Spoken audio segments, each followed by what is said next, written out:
السلام علیکم ورحمۃ اللہ وبرکاتہ۔ الحمد للہ نحمده ونستعینه ونستغفره ونؤمن به ونتوکل علیہ ونعوذ باللہ من شرور انفسنا ومن سیئات اعمالنا من يهده الله فلا مضل له ومن يضلل فلا هادي له ونشهد أن لا إله إلا الله وحده لا شريك له ونشهد أن سيدنا ومولانا محمدا عبده ورسوله اللهم صل على سيدنا محمد وبارك وسلم وعلى آله وأصحابه أجمعين أما بعد فأعوذ بالله من الشيطان الرجيم بسم الله الرحمن الرحيم يا أيها الذين آمنوا اتقوا الله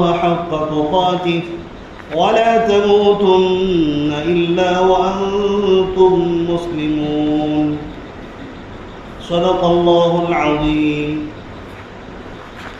وقال النبي صلى الله عليه وسلم ولا تشركوا بالله شيئا وإن قطعتم أو حرقتم أو صلبتم إلى آخر الرواية أو كما قال عليه الصلاة والسلام۔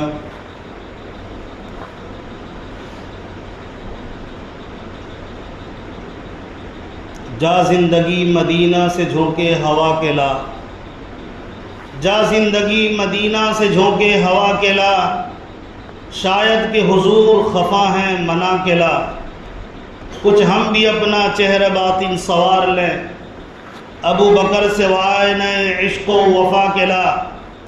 آج دنیا مسلمہ پہ بہت ہی تنگ ہو گئی، آج دنیا مسلمہ پہ بہت ہی تنگ ہو گئی، فاروق اعظم کے دور کے وہ نقشے اٹھا کے لا، جن سے گناہوں نے ہمیں محروم کر دیا، جن سے گناہوں نے ہمیں محروم کر دیا، عثمان کے وہ زاویے شرم و حیا کے لا۔ مغرب کی گلیوں میں مارا مارا نہ پھر اے گدا علم، مغرب کی گلیوں میں مارا مارا نہ پھر اے گدا علم، دروازہ علم سے خیرات جا کے لا۔ میرے واجب الاحترام بزرگوں اور بھائی اور اسلام کے غیور فرزندوں اور عزیز نوجوان دوستو، اللہ تبارک و تعالیٰ نے ہم سب کو ایمان کی توفیق نصیب فرمائی۔ یہ اللہ تبارک و تعالیٰ کا ہم پر بڑا احسان و کرم ہے کہ اللہ تعالیٰ نے کروڑوں لوگوں سے چن کر ہمیں ایمان کی دولت سے نوازا۔ اپنی آخری کتاب جو اللہ تبارک و تعالیٰ کی قانون ہے، اللہ کا بنایا ہوا قانون ہے، اس کتاب کو ماننے کی توفیق نصیب فرمائی۔ اور اسی طرح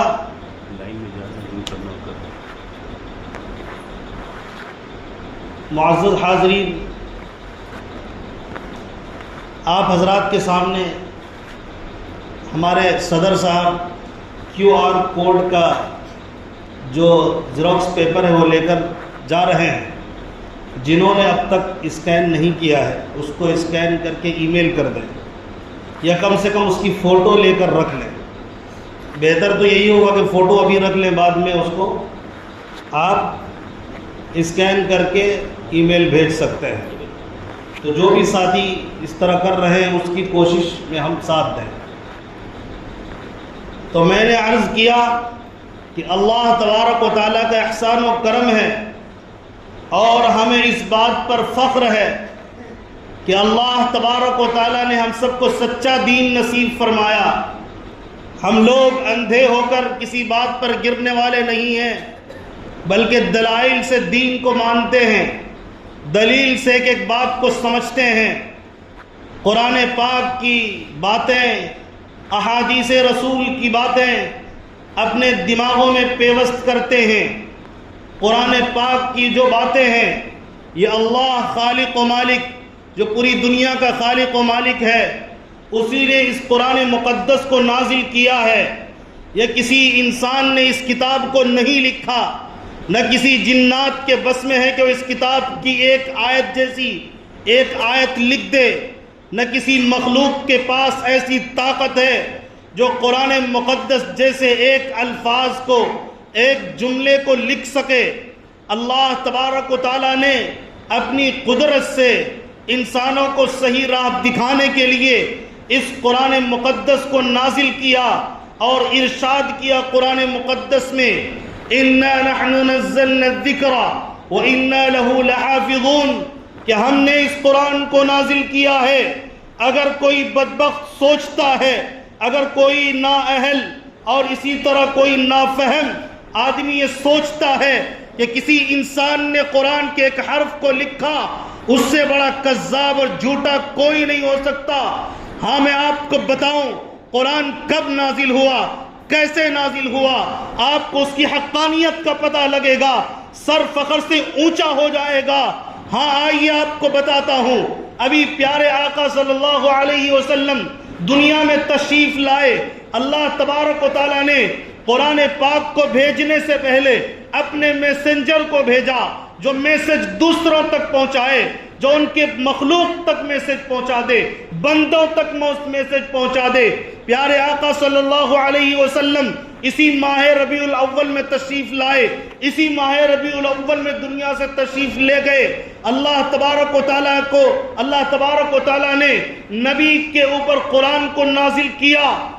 سب اس بات کے گواہ ہیں، تاریخ گواہ ہیں، تاریخ کی کتابوں کو جھٹلایا نہیں جا سکتا۔ لاکھوں کروڑوں اربوں خربوں لوگوں نے یہ بات ہمیں بتائی کہ اللہ کے نبی پاک علیہ السلام جب دنیا میں تشریف لائے، جہالت عام تھی، زناکاری عام تھا، شراب خوری، شراب نوشی عام ہو چکا تھا، ایک انسان دوسرے کے خون کا پیاسا تھا۔ ایسے میں قرآن اللہ نے نازل کیا، نبی نے کسی سے لکھنا پڑھنا نہیں سیکھا۔ اگر کوئی ماء کا لال ہے وہ مجھے بتائے محمد الرسول اللہ صلی اللہ علیہ وسلم نے کسی سے ایک عربی حرف بھی سیکھا ہو؟ اللہ کی قسم نبی نے کسی سے نہیں سکھایا۔ نبی کا ڈائریکٹ استاد اور معلم اللہ خالق اور مالک رب ذوالجلال ہے، جو حضرت جبرائیل کو بھیجتا ہے اور کہتا ہے جاؤ قرآن پاک کی ابتدا کرو اور نبی سے کہو اقرأ بسم ربک الذی خلق۔ یہ قرآن مقدس کی آیات جو 1400 سال پہلے مکہ کی سرزمین پر اور غار حرا کے اندر پیارے آقا کے قلب اطہر پر نازل ہوا تھا، اللہ کی قسم وہ آج بھی اقرا ہے، وہ کل بھی اقرا تھا۔ 1400 سال پہلے بھی نبی پاک علیہ السلام کے دل پر جو اقرا نازل ہوا تھا، یعنی پڑھیے، وہ آج تک اقرا نہیں کر سکا کوئی، نہ ہو سکا۔ دنیا کی ساری کتابیں لاؤ، اللہ کی قسم ایک ایک جملے میں تبدیلی بتا دوں گا۔ بدل دی گئی ساری کتابیں، بدلی جا سکتی ہے، ممکن ہے بدلنا، لیکن قرآن کو بدلنے والے اللہ کی قسم وہ خود بدلے گئے، لیکن قرآن مقدس کی ایک آیت کو بدلنے کی جرات نہیں کر سکا۔ اس سے بڑی حقانیت کی دلیل ہمارے پاس کوئی نہیں۔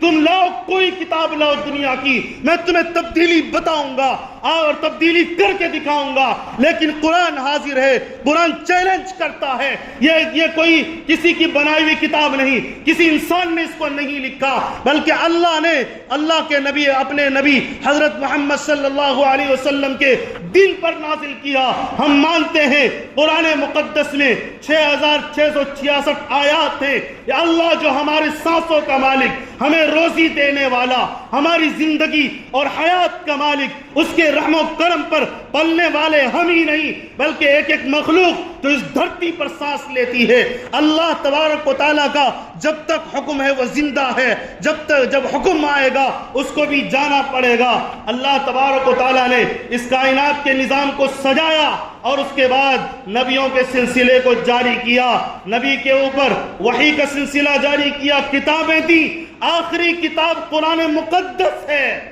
ہم 6666 آیات قرآن پاک میں جتنی آیات ہیں، جتنے حروف ہیں، زبر زیر پیش، ہم اسی طرح مانتے ہیں اور آج بھی مانتے رہیں گے، مرتے دم تک مانتے رہیں گے۔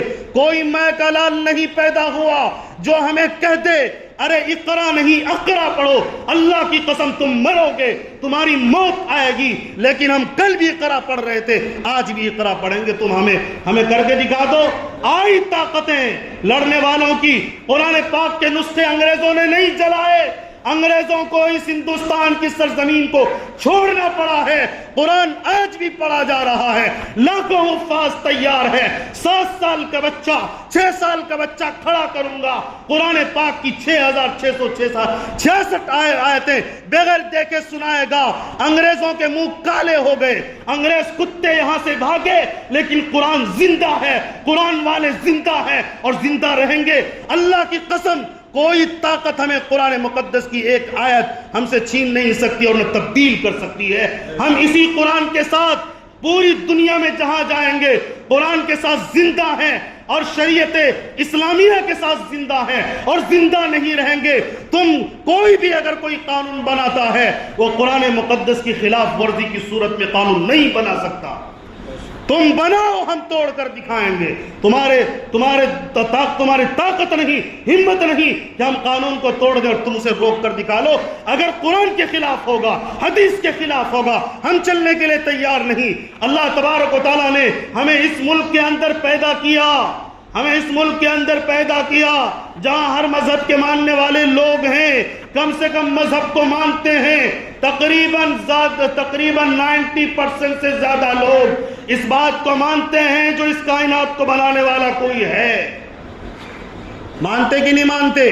ہندو بھی مانتا ہے، عیسائی بھی مانتا ہے اس کائنات کو بنانے والا کوئی ہے۔ ہاں کوئی شرک کرتا ہے وہ شرک کرے، یعنی یہ کہے کہ آسمان کسی نے بنایا، بچہ کوئی اور پیدا کرتا ہے، بیمار کوئی اور کرتا ہے، کسی کا عقیدہ ہوگا رہے، لیکن اس بات پر سب متفق ہے کوئی اس کائنات کو بنانے والا ہے اور کوئی خدا ہے، اور اگر ہمارا ماننا یہ ہے وہ اکیلا ہے، اکیلے سب کچھ کرتا ہے اور اسی کے پاس ہم کو ایک دن حاضر ہونا پڑے گا۔ اگر اللہ کے دربار میں حاضر نہ ہونا ہوتا، ہم قرآن مقدس کے ساتھ ہو سکتا ہے کہ کسی تھوڑی دیر کے لیے سمجھوتا کر لیتے، لیکن جو لقمہ دیتا ہو کھانے کو، جو پانی زمین سے میٹھا نکال کر پلاتا ہو، سمندروں کا پانی نمکین ہوتا ہے، میں قربان جاؤں اپنے پیارے رب کے محبوبیت پر، پیارے رب کی محبت پر۔ وہ بندوں سے اس قدر محبت کرتا ہے، کھارا پانی کو سمندروں سے اٹھاتا ہے، آسمانوں پر لے جاتا ہے، بادل بنا کر نیچے زمین پر لاتا ہے، وہ سمندر میں جو نمکین پانی تھا میٹھا پانی ہو جاتا ہے اور ہم پی کر زندگی گزارتے ہیں، اور ہمارے اندر یہ طاقت اور جرأت ہو گئی کہ ہم اسی رب کی نافرمانی کریں، اسی رب کے قرآن کو چھوڑ دیں، اسی رب کی حدیث اسی رب کے نبی کی حدیث کو چھوڑ دیں۔ یہ تو ممکن ہی نہیں ہے میرے بھائی۔ ہمارے صحابہ نے جان کا سودا کیا، ایمان کا سودا نہیں کیا۔ زندہ ہیں، ایمان کے ساتھ رہیں گے۔ اور ہندوستان کا جو قانون بنا ہے، تمام مذہب کی رعایت کی گئی ہے، پوری آزادی ہمیں دی گئی، کوئی کسی کی مذہب میں دخل اندازی نہیں کر سکتا۔ ہندوستان کی قانون ہے، سپریم کورٹ میں جو جج بیٹھتا ہے، جو وکیل بیٹھتا ہے، اس کے لیے ضروری ہے اسی قانون کے مطابق فیصلہ ہوگا، جس پر اتفاق مسلمانوں کا ہے، جس پر اتفاق ہندوؤں کا ہے، جس پر اتفاق عیسائیوں کا ہے، جس پر اتفاق سارے مذاہب جو ہندوستان میں ماننے والے، اس قانون، ہندوستان کے جو قوانین ہیں، آئین ہند ہے، کنسٹیٹیوشن ہے، اس کو ماننا ضروری ہے۔ اسی کے مطابق سپریم کورٹ کا جج بھی فیصلہ دے گا۔ اس کے مطابق اگر فیصلہ نہیں دے گا وہ جج بھی مجرم قرار پائے گا۔ یہ کوئی ایک آدمی نے اس قانون کو نہیں بنایا، اور جب تک اس قانون کو مانا جاتا رہا اور مانا جاتا رہے گا، ہندوستان کے اندر امن و امان باقی رہے گا۔ جب اس قانون کو توڑا جائے گا، ہندوستان کے اندر امن و امان ختم ہو جائے گا۔ بعض لوگوں کے عقلوں پر پردہ پڑا ہوا ہے، ان ظالموں کو سمجھ میں بات نہیں آتی ہے۔ ایک طرف کچھ لوگوں کو اس لیے جیل میں ڈال رہے ہیں کہ انہوں نے کسی کو زبردستی مذہب بدلوا دیا، اور ایک طرف خود مذہب بدلنے کی کوشش میں ہے، مسلمانوں کے خلاف کالا قانون لانے کی کوشش ہے۔ کچھ لوگوں کی نیت ہمیشہ بری ہے، مسلم دشمنی یا اسلام دشمنی یا پتہ نہیں کون سی دشمنی کا کیڑا اس کے اندر دوڑ رہا ہے، اس کیڑے نے ہمیشہ مسلمانوں کے خلاف کوئی نہ کوئی قانون لانے پر مجبور کیا۔ ہندوستان میں لوگ غریب مر رہے ہیں، بھوکے مر رہے ہیں، ان کو اس کی فکر نہیں ہے۔ عورتوں کی رات دن عزتیں لوٹی جا رہی ہیں، ان کو اس کی فکر نہیں ہے۔ فکر ہے تو صرف مسلمانوں کی عبادت کے ساتھ، مسلمانوں کے قرآن میں جو حکم ہے اس کوئی ایسا ایشو کھڑا کر دیا جائے جس سے لوگوں کے دماغ کو کنورٹ کر دیا جائے۔ وہی کام پھر کیا گیا، طلاق بل لایا گیا، اسی طرح مسلمانوں کو پریشان کیا گیا، UCC لایا گیا، NRC لایا گیا، اسی طرح مسلمانوں کو پریشان کیا گیا۔ پھر ایک کالا قانون لانے کی پوری کوشش ہے، اور وہ قانون ہے کہ مسلمان کو دیکھا انہوں نے، اگر ہم قرآن پر ایک لفظ بھی بولتے ہیں تو یہ برداشت نہیں کر سکتے۔ ایک ایک لفظ کب تک ہم بولتے رہیں گے؟ حدیث کے خلاف بولیں گے تو بھی برداشت نہیں، مذہب کے خلاف قانون نکالیں گے، کسی ایک حکم کے خلاف برداشت نہیں۔ ایک کام کرو، بنیادوں کو ہی کاٹ ڈالو، جڑوں کو ہی کاٹ ڈالو۔ ہاں مجرموں میں سمجھتا ہوں کہ تم کتنے زیادہ، تمہارے دل گندے اور ناپاک ہیں، تمہارا یہ کالا قانون جو بل پیش کیا گیا ہے وہ بتا رہا ہے۔ سب جانتے ہیں مسلمانوں نے اپنی عبادت کی خاطر، مسلمانوں نے اپنے ثواب کے لیے زمینوں کو وقف کیا تاکہ غریبوں کا بھلا ہو جائے، تاکہ لوگ اسلام پر عمل کرتے ہوئے مسجدیں بنا کر نماز پڑھیں، قبرستان میں مر جانے کے بعد اپنے مردوں کو دفن کریں، اور اسی طرح خانقاہیں بنائے جہاں پر اپنے رب کو یاد کیا کریں۔ ان ظالموں نے دیکھا سارا کام مدرسوں سے ہی ہوتا ہے، سارا کام مسجدوں میں ہی ہوتا ہے، عبادت مسجدوں میں ہی کی جاتی ہے، مدرسوں میں ہی پڑھایا جاتا ہے۔ ان ظالموں نے بنیاد اور جڑ پر حملہ کیا، نہ مدرسہ رہے، نہ مسجد رہے، نہ خانقاہ رہے، نہ ان کے پاس جو زمینیں ہیں جس پر غریب یتیم پل رہے ہیں وہ زمین بھی ختم ہو جائے۔ جو تقریباً 10 لاکھ ایکڑ زمین کے قریب ہمارے پاس جائیداد مسلمانوں نے وقف کی، اللہ کے حوالے کیا۔ اللہ کی ملکیت تو ملکیت ہوتی ہے، نہ جسے بیچا جا سکتا ہے، نہ خریدا جا سکتا ہے، نہ کسی کو گفٹ کیا جا سکتا ہے۔ یہاں تک کہ اگر کوئی باپ اللہ کے لیے کوئی زمین وقف کرتا ہے، اس کے بیٹے کو بھی اجازت نہیں کہ وہ اپنی ذاتی ذمہ داری میں اس کو صرف کرے۔ اس کو خرچ وہیں کرنا پڑے گا جو اس کے باپ نے کہا کہ مسجد بناؤ، اس کے بیٹے کو اجازت نہیں کہ اس زمین کو مکتب میں دینی فائدے کے لیے تبدیل کر دے۔ انہوں نے کہا اس زمین کے حصے کو مسجد بنانا ہے، مسجد ہی بنے گی۔ انہوں نے کہا اس حصے کو کوئی سنستھان بنا دی جائے، کوئی ایسے چیریٹی بنا کر لوگوں کو فائدہ پہنچانے کا کام کیا جائے، تو اب وہ اسی لیے ہوگا، اس کے اندر تبدیلی نہیں کر سکتے۔ جب کوئی بندہ وقف کرتا ہے اس خیال سے وقف کر کے مرتا ہے کہ مجھے موت کے بعد کام آئیں گے۔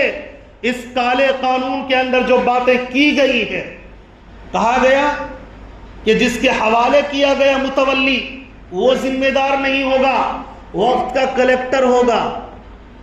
تو اس کا مطلب یہ ہے کلیکٹر جو چاہے گا جیسے چاہے گا بدل دے گا، اور کلیکٹر مسلمان بھی ہو سکتا ہے، غیر مسلم بھی ہو سکتا ہے۔ غیر مسلم کو مسلمانوں کی جو عبادت ہے وقف کرنا صدقہ جاریہ، اس بارے میں کیا علم ہے؟ اور ہمارے یہاں کون نہیں جانتا، کون جھٹلا جا سکتا ہے؟ جس کے پاس پیسہ ہوتا وہ کیس جیت جاتا ہے۔ لہذا جو شروع سے چلا آ رہا ہے، 1995 میں جو ایکٹ بن گیا ہے وہ کافی ہے ہمارے لیے۔ اب ہم نہیں چاہتے کہ اس کے اندر کوئی تبدیلی ہو۔ ایک مسلمان آپ دکھاؤ وہ سچے دل سے اللہ کو مانتا ہو، رسول کو مانتا ہو، اور جو آپ نے کالا قانون پاس کرنے کی کوشش کی ہے اس کو مان لے، کھڑا کریے یہاں پر۔ جب کوئی نہیں مانتا، چیز ہماری ہے، مذہب کی چیز ہے، ہندوستان میں آزادی ہے۔ بھائی آپ آزادی چھین کر ہندوستان کے قانون کو توڑو گے، یہ ملک نہیں چلے گا۔ اس ملک کے اندر فسادات برپا ہوں گے، لوگ اپنے ہاتھ میں قانون کو لیں گے اور تماشا بنے گا اس ملک کا، اور پوری دنیا کے اندر اس کی بدنامی ہوگی۔ اس لیے ہماری گزارش یہ ہے قانون کو مانا جائے، ہندوستان کے قانون کو مانا جائے۔ آپ شریعت کو نہیں مانتے مت مانیں، لیکن ہمارے شریعت میں مداخلت بھی تو نہ کریں۔ کیا کل کے دن کوئی کہے اچھا ایک اور بات کہی گئی کہ جو مسجد کے کمیٹی ہوتے ہیں، اوقاف کی جو کمیٹی بنتی ہے، اس کمیٹی میں بھی غیر مسلم ہوگا۔ مطلب یہ ہے، ذرا سوچیں، اب مندر کے اندر کوئی مسلمان جائے گا، 2 آدمی مسلمان کو رکھ لیا جائے کمیٹی میں کسی مندر کا، کوئی تسلیم کرے گا؟ یہ بیوقوفی اور احمقانہ پن ہے کہ نہیں ہے؟ اسی لیے ہم اس کو بالکل مسترد کرتے ہیں۔ ہم کسی حال میں نہیں ماننے والے، آئندہ بھی نہیں مانیں گے، پوری طرح سے مسترد کرتے ہیں۔ اور کروڑوں مسلمان جو اس روئے زمین پر بستے ہیں، ہندوستان کی سرزمین پر، ہم لوگ علی اعلان حکومت سے مطالبہ کرتے ہیں کہ آپ اس بل کو پاس نہیں کر سکتے۔ اس بل کو اگر پاس کریں گے مسلمانوں کے پراپرٹی کو نقصان ہوگا، اور جو حکومت ہوتی ہے وہ لوگوں کو فائدہ پہنچانے کے لیے بنائی جاتی ہے۔ ہم نے جو آپ کو ووٹ دیا ہے، آپ حاکم بنے ہیں، آپ پی ایم بنے ہیں، ایم پی بنے اور پتہ نہیں کیا کیا بنے ہیں، اور آپ جو سرکار میں آئے ہیں، ہم نے ووٹ اس لیے دیا تھا تاکہ آپ ہماری حفاظت کریں، لیکن ہمیں تو لگ رہا ہے آپ ڈاکو بن کر زمین کو چھیننا چاہتے ہیں۔ تو یہ تو جرم آپ کر رہے ہیں۔ ہم نے ووٹ دیا، آپ نے ہمارے بھروسوں کو توڑا۔ کہتے سب کا ساتھ، سب کا وکاس، سب کا وشواس، یہ وشواس ہے؟ کروڑوں مسلمان کو آپ نے تڑپایا۔ آپ سرکار میں ہیں، آپ سب کے نیتا ہیں، آپ سب کے حاکم ہیں، آپ کے لیے فیصلہ ہندوستان کے قانون کے مطابق کرنا پڑے گا۔ اگر ہندوستان کو چلانا ہے اور اچھے سے چلانا ہے، امن و امان کے ساتھ چلانا ہے، ہر ایک کو اس کے مذہب کے ساتھ جینے کی جو آزادی ہے، اس آزادی کے لیے ہم لڑتے رہیں گے۔ اسی آزادی کے لیے ہم نے انگریزوں سے لڑا تھا، آج وہی آزادی ہم سے چھیننے کی کوشش کی جا رہی ہے۔ تو ہمیشہ کے لیے پوری دنیا کے اندر جتنے مسلمان ہیں، ہندوستان میں جتنے ہیں، سب نے قرآن مقدس کی ایک آیت پڑھی۔ قرآن مقدس میں علی الاعلان اللہ تعالیٰ نے کہا ان ارضی واسعہ فإیایا فاعبدون، یہ زمین ساری کی ساری میری ہے، جہاں تم رہو میری عبادت کے ساتھ زندہ رہنا۔ یہ ہمارے مالک کا حکم ہے، جس کے بھروسے میں زندہ ہوں، جس کا میں کھاتا ہوں، جس کا میں پہنتا ہوں، جو زندہ رکھتا ہے، جو طاقت دیتا ہے، جس کا پانی پی کر میں زندہ ہوں، اس خالق کائنات کا حکم ہے جہاں بھی زندگی گزارو میری عبادت کے ساتھ گزارنا۔ تو یاد رکھیے، ہم نے جس دن کلمہ پڑھا تھا لا الہ الا اللہ محمد الرسول اللہ، اللہ کے سوا کوئی عبادت کے لائق نہیں، لہذا ایک طرف اللہ کا حکم ہے اوقاف کی زمین کی حفاظت کرو، ایک طرف کوئی مجرم آگے کھڑا ہو جائے اور کہے ہم حفاظت کریں گے، جس کو اجازت نہیں، جو مالک نہیں، وہ حفاظت کیسے کرے گا؟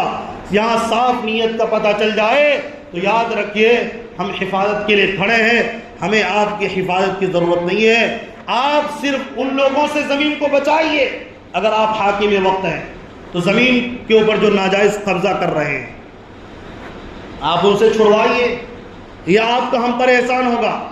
اس کے اندر جو 40 اس کے اندر لکھے گئے قانون کے طور پر یہ پاس ہوگا، بل کے طور پر 40 کے اندر 100 سے بھی زائد اس کے اندر تبدیلی کی گئی ہے، لہٰذا ایسی تبدیلی ہے جو وقف کرنے والا اس کی منشا کے خلاف ہے، اور ہمیں اللہ مالک کا حکم ہے، اور اللہ مالک وہ ہے جو تمام انسانوں کا مالک ہے، وقت کے حاکم کا بھی مالک وہی ہے، بادشاہوں کا بادشاہ ہے۔ اس بادشاہ کی مانو یا اس کے مقابلے میں آپ کی بات مانو، لہذا ہندوستان کے قانون سے بھی ہمیں رائٹ ہے، ہم جو بھی مذہب میں مداخلت کریں گے ہم اس کی خلاف ورزی کے لیے تیار ہیں، ہر طرح کی ممکن کوشش کریں گے، قانون کے دائرے میں جہاں تک ہمارے لیے ہوگا، کروڑوں مسلمان مل کر انشاءاللہ زمین کی حفاظت کریں گے۔ جب زمین ہوگی تبھی تو ہماری مسجدیں ہوں گی، جب زمین ہوگی تبھی ہمارے مدارس ہوں گے، تبھی ہم سکون سے دین کو سیکھیں گے اور اس پر عمل کریں گے۔ لہٰذا کوئی اگر